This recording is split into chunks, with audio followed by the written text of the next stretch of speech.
jangan lupa like dan subscribe. Bismillahirrahmanirrahim. Assalamualaikum warahmatullahi wabarakatuh.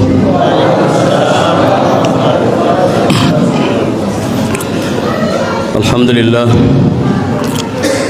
Alhamdulillahilladzi ja'ala syahru Ramadan alladzi unzila fihi al-Qur'an hudan linnas wa bayyinatin minal huda wal furqan. Ashhadu an la ilaha illallah wa ashhadu anna Muhammadan abduhu wa rasuluh la nabiyya ba'dah. Allahumma salli wa sallim ala nabiyyina Muhammad wa ala alihi wa ashabihi wa man tabi'ahum ila yaumiddin. Amma ba'd. Bapak-bapak, ibu-ibu, kaum muslimin wal muslimat jamaah tarawih yang sama-sama dimuliakan oleh Allah. Alhamdulillah.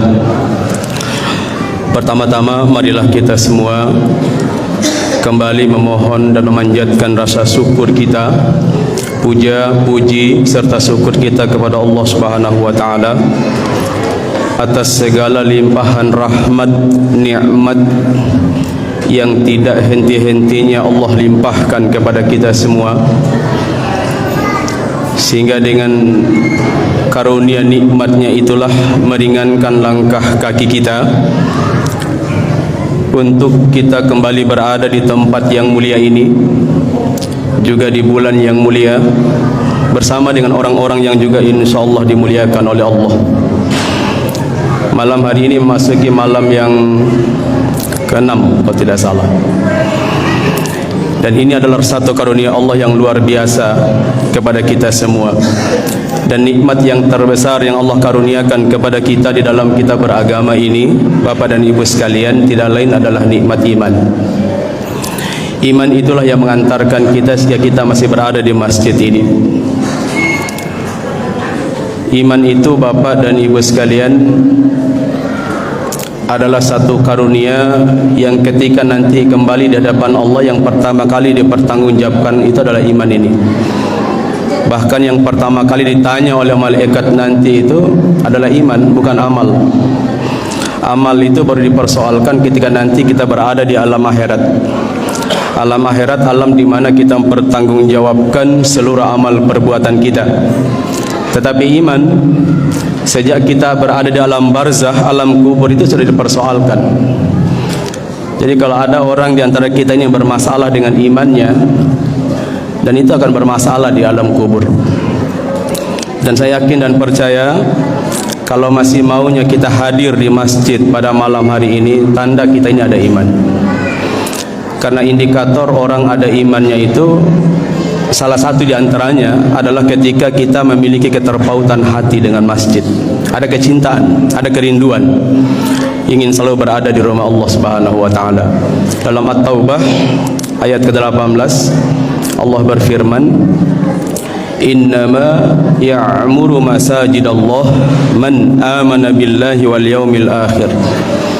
Hanyalah orang-orang yang memakmurkan masjid-masjid Allah itulah orang-orang yang beriman kepada Allah dan hari akhirat.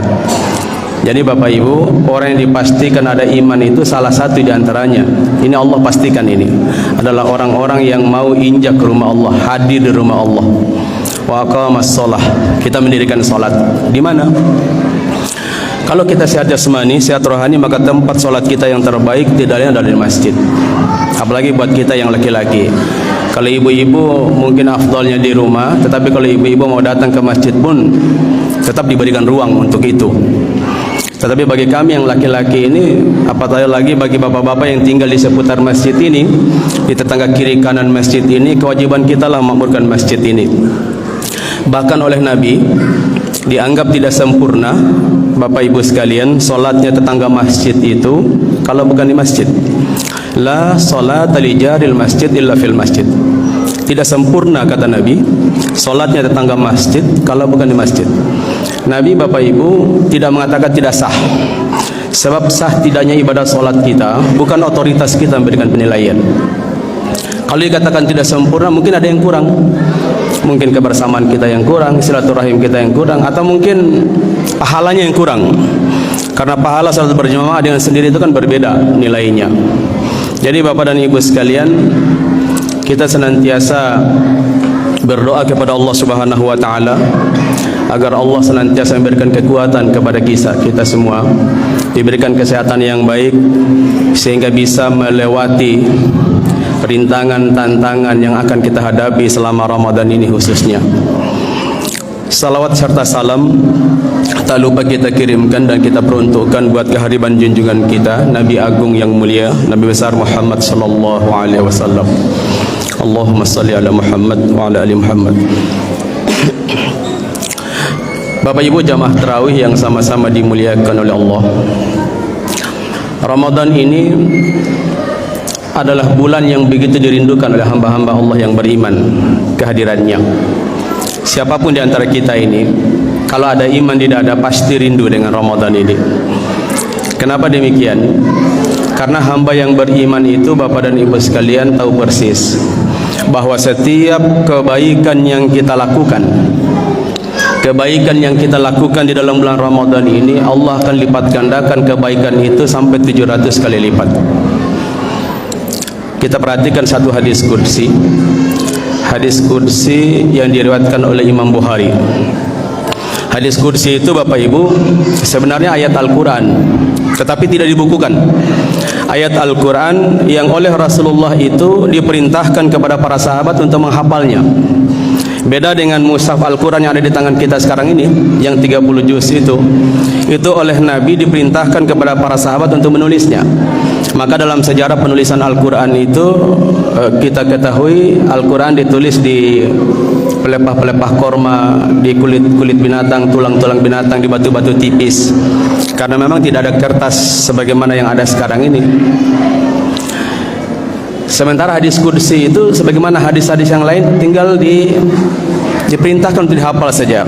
Maka cara menyampaikan hadis itu tergantung dari siapa yang menerima hadis dari Rasulullah dan siapa yang menerima hadis dari perawinya. Sehingga terkadang redaksi itu hadis berbeda tetapi orientasinya sama. Salah satu hadis yang saya sampaikan ini yang terkait dengan yang saya sampaikan tadi, Rasulullah bersabda, kullu amali ibni Adam yudha'iful hasanah bi asri amsalha ila 700 di'afin. Seluruh amalan anak cucu Adam akan kami lipat gandakan 10 bahkan sampai 700 kali lipat.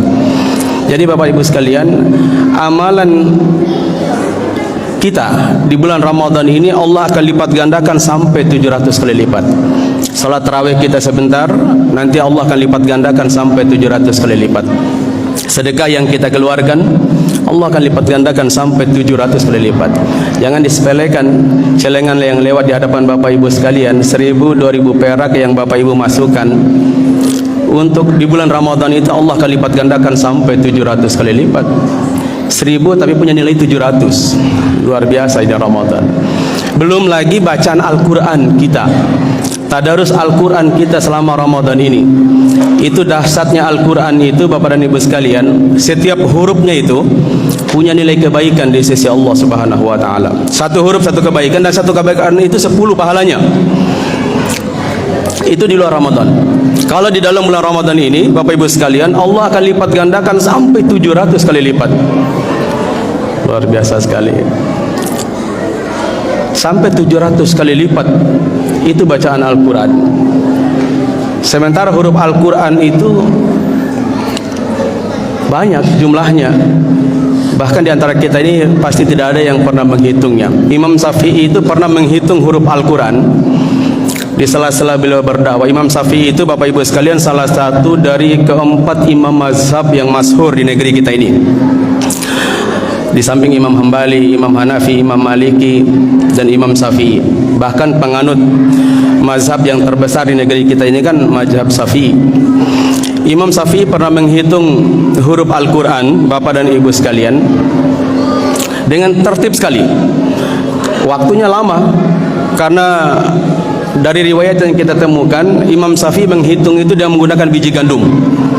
Karena tidak ada alat hitung secanggih sekarang ini. Berbulan-bulan lamanya. Dan sangat tertib sekali. Alif itu jumlahnya ada berapa huruf, ba ada berapa huruf, ta itu ada berapa huruf, sampai ya.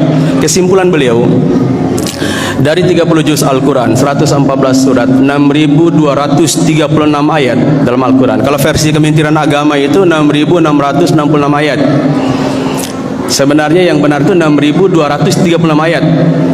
Termasuk Syekh Hudaribik dari Irak, Qori dari Irak yang pernah menghitung huruf Al-Quran juga sama, memiliki pandangan yang sama dengan Imam Syafi'i.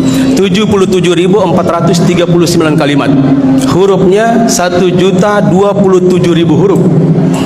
Bapak Ibu, andai kata di dalam bulan Ramadan ini kita bisa menghatam Al-Quran sekali saja, itu artinya kita telah membaca 1.027.000 huruf. Kalau dikonversikan dalam bentuk pahala, kalau satu huruf itu satu kebaikan dan satu kebaikan itu 10 pahalanya, maka pahala yang kita dapatkan kurang lebih 10 juta lebih selama Ramadan ini. Dan itu belum Allah lipat gandakan sampai 700 kali lipat. Allahu Akbar. Jadi pantaslah Bapak dan Ibu sekalian, orang yang amalannya diterima di bulan Ramadan ini, puasanya Allah terima dalam bulan Ramadan ini, kelak kita kembali di hadapan Allah, Allah akan memberikan satu tempat istimewa buat orang-orang yang puasanya Allah terima. Apa itu? Dipersilakan masuk ke dalam sorga lewat satu pintu khusus, namanya pintu Ar-Rayyan. Dan pintu Ar-Rayyan itu, Bapak Ibu sekalian, tidak dimasuki oleh siapapun kecuali orang yang puasanya Allah terima. Kalau sorga itu kan pintunya ada 8. Itu pun dia, nama-nama pintunya itu diambil dari amalan-amalan yang Allah wajibkan maupun sunahkan kepada kita ini. Maka pintu sorga itu ada namanya pintu tahajud, pintu solat, pintu sedekah, pintu dermawan, pintu puasa, pintu Quran, pintu jihad, dan seterusnya. Ulama menitipkan pesan kepada kita semua, kalau Bapak Ibu serius ingin masuk sorga, kata para ulama, serius ingin masuk sorga, cukup diseriusi saja dari salah satu amalan yang bisa mengantarkan kita ke dalam sorga. Tetapi bukan berarti meninggalkan amalan-amalan yang lain, tetapi ada satu amalan yang betul-betul kita seriusi. Contoh, kalau kita punya kemampuan harta, misalnya punya kekayaan yang lebih, perbanyaklah sedekah. Kembali di hadapan Allah, kelak nanti Allah akan persilakan masuk ke dalam sorga lewat pintu sedekah atau pintu dermawan. Atau Bapak Ibu punya kemampuan membaca Al-Quran yang baik, sesuai dengan ilmu tajwidnya, makhrajnya jelas, fasahahnya jelas, ya, tertib sekali, dan itu didawamkan terus, membaca, insya Allah kita akan masuk ke dalam surga lewat pintu Al-Quran. Dan memang Bapak Ibu sekalian, Rasulullah itu berpesan khusus kepada kita agar kiranya kita ini senantiasa selalu membaca Al-Quran, karena Al-Quran yang kita baca ini kelak akan memberikan pertolongan kepada kita kelak kita kembali di hadapan Allah. Kata Nabi, iqra'ul Quran fa innahu ya'ti yaumal qiyamah syafi'an li ashabi. Bacalah olehmu Al-Quran, sebab Al-Quran yang kamu baca di dunia ini kelak nanti akan membelamu pada hari kiamat di hadapan Allah Subhanahu wa taala. Yang pada saat itu tidak ada yang bisa membela kita, tidak ada. Di saat kita dihisab oleh Allah itu, kita ini nafsi-nafsi di hadapan Allah Subhanahu wa taala. Kalau di dunia ini mungkin orang tua kita, keluarga kita masih bisa membela kita. Nanti di hadapan Allah tidak ada. Tidak ada. Kita berusaha sendiri. Informasi ini bisa kita baca di dalam Al-Quran, surat Luqman. Surat Luqman itu surat ke-31 dalam Al-Quran. Di ayat yang ke-33 Allah sampaikan di hadapan kita semua, ya ayuhan nas, kata Allah, ya ayuhan nas ittaqu rabbakum yakhsaw yawman la yajzi walidun aw waladih wala mauludun huwa jazin aw walidihi syai'a. Wahai manusia, bertakwalah kamu kepada Allah dan takutlah kamu pada suatu hari, maksudnya hari kiamat, yang pada hari itu seorang anak tidak bisa menolong kedua orang tuanya pun tidak bisa menolong anaknya. Jadi nafsi-nafsi kita di hadapan Allah. Tetapi orang yang senantiasa mendawamkan diri membaca Al-Quran, Bapak dan Ibu sekalian, Kelak Al-Quran itu akan datang membela kita di hadapan Allah Subhanahu wa taala. Dan Al-Quran itu akan berkata, "Ya Allah, jangan Engkau hukum hamba-Mu ini." Karena sewaktu dia di dunia dia senantiasa selalu membaca Al-Quran. Jadi Bapak dan Ibu sekalian, bacalah. Jadi kalau kita di dunia ini tidak tahu membaca Al-Quran, rasanya tidak sempurna hidup kita ini sebagai seorang muslim. Wakil Ketua Dewan Masjid Indonesia Pusat, Komjen Safrudin, beliau pernah menyampaikan dari 230 juta penduduk Indonesia kan kurang lebih 275 juta. Jadi 35 juta lebih itu adalah orang di luar Islam.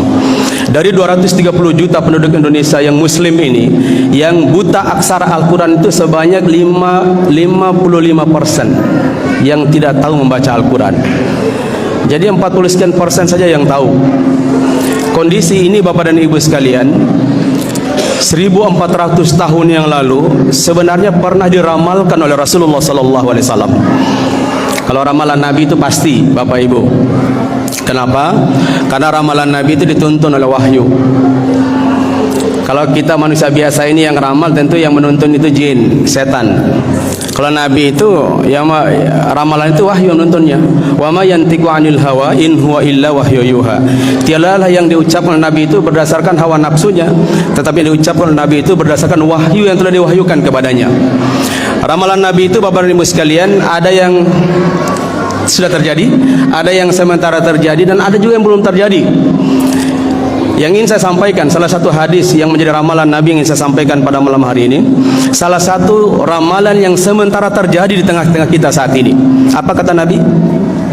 Sayati zamanun mal Islam illa ismun wa mal Quran illa rasmun. Akan datang suatu zaman di mana banyak orang Islam, tetapi kredibilitas mereka hanya sekedar nama saja. Coba lihat kita sekarang ini, populasi umat Islam itu kan luar biasa sekali. Tetapi Nabi katakan banyaknya umat Islam di akhir zaman, saat-saat sekarang ini seperti buih di tengah lautan yang dapat dihempaskan oleh ombak dan gelombang kemana saja. Artinya gampang diombang-ambingkan, tidak punya prinsip yang kokoh, tidak istiqamah dalam beribadah. Wa mal Quran illa rasmun. Banyak di antara kita memiliki Al-Quran, tapi Al-Quran tidak kita baca. Al-Quran hanya sekedar tulisan saja. Al-Quran oleh sebagian umat Islam itu dijadikan simbol saja, disimpan di rak-rak buku, ya. Kadang sampai bocor itu Al-Quran. Bahkan oleh sebagian umat Islam itu diambillah yang mereka anggap penting, Ayatul Kursi, Surat Yasin, mereka tempel di pintu-pintu, di jendela-jendela rumahnya untuk mengusir jin katanya. Bapak Ibu, malam hari ini saya harus sampaikan di hadapan kita semua, jin itu tidak takut dengan ayat-ayat Al-Quran yang ditempel-tempel. Tidak takut. Jin itu baru takut dengan Al-Quran ketika keluar dari lisan kita, kita bacakan. Jangan dikira di masjid ini tidak ada jin. Oh, banyak. Kan biasa ada jin itu yang suka di tempat keramaian. Ketika azan berkumandang, dia akan pergi sejauh-jauhnya sampai suara azan itu tidak terdengar lagi.